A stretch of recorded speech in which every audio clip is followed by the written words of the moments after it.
Sound deadening. Sound. Kilmat is what I chose. For the 50 square foot box, sound deadening and insulation, butyl layer with a foil on top. It was the cheapest, actually, that I found, per square foot. And that's how I was judging the cost between different selections on Amazon and so forth. So I was glad that Kilmat was the cheapest because, it's kind of like a almost name brand. I'm sure they get their stuff from the same factories in China that the non-labeled ones are, but they print their pretty little logo on there. I used some alcohol to kind of clean the surface after I had already cleaned all the dirt and everything with water. Get that on nice and clean and ready for the stuff to stick down.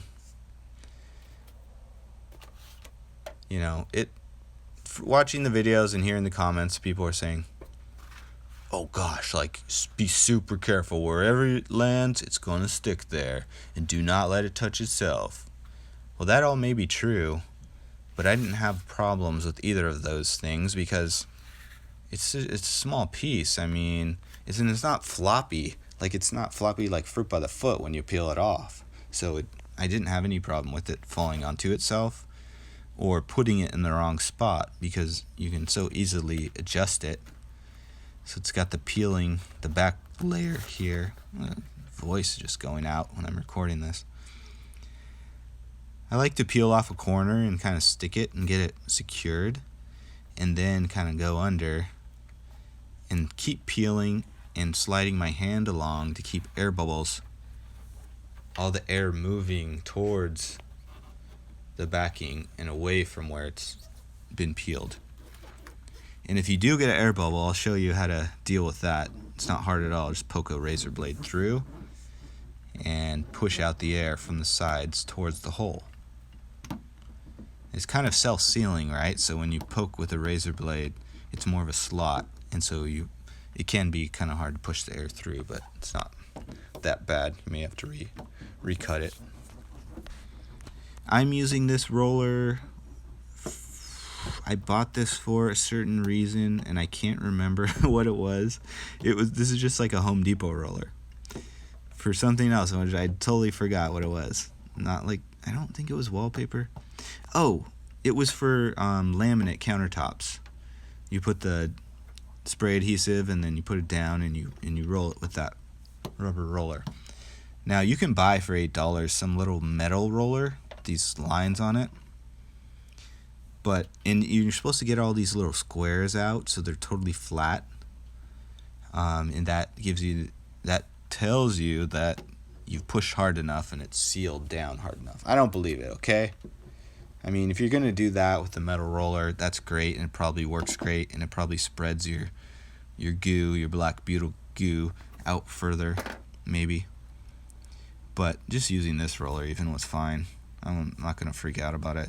You think I'm going to go down the road and know, it's 0.2 decibels different because I didn't push it hard enough? That'll be fine. Now, I kind of looked at it before and figured out where my little screw holes were, and I made sure after pushing every piece that I cut out around or poked through so I could still attach my interior pieces to all the right spots.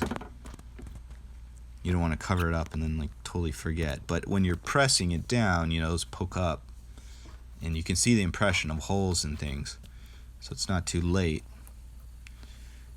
Do visual and a feel check. And I didn't overlap all of mine. I kind of butted them up together. When you squeeze and press, the edges, the black butyl at the edges kind of pushes out so it seals to the next side.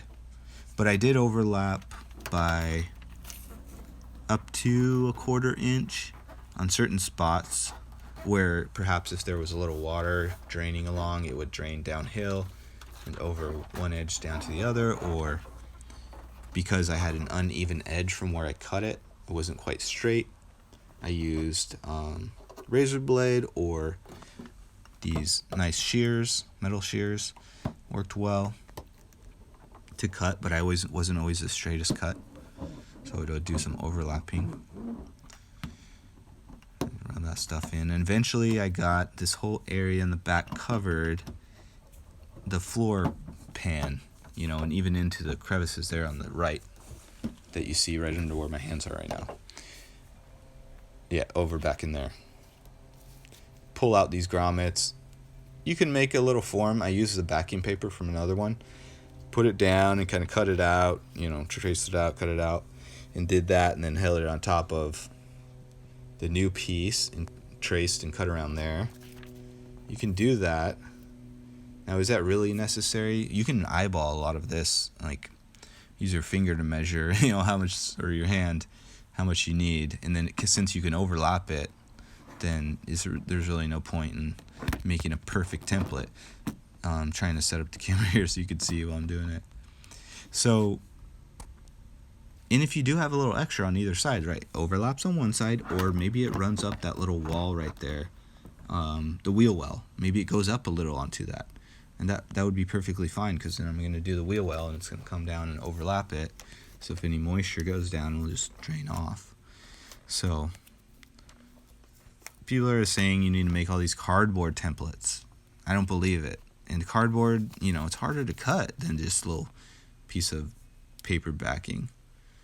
And it may be required if you have like bigger sheets of this stuff, but this Kilmat came in such small sheets. It's like 1 foot by 1.5 feet or something in the box that I had no issue at all. And you know what? They say wear gloves. Okay, maybe there's some chemicals. Maybe I'm dying now. I don't know. But it certainly didn't get black stuff on my fingers. At least the way I was doing it. I was not touching the bottom if I could help it. Not for safety concerns, but just because it was sticky and I never touch the back of stickers. Hate doing that. It's just in my blood. So this roller worked well. You can get in all the cracks and crevices. Get down in there. Just be totally OCD and get every spot twice if you need to. Use my finger to poke it into little corners and spaces. And sometimes if you overlap a hole, you can just push the layer down around the edge or push it down in instead of having to cut with the razor blade. I've never been big on cutting with razor blades on paint.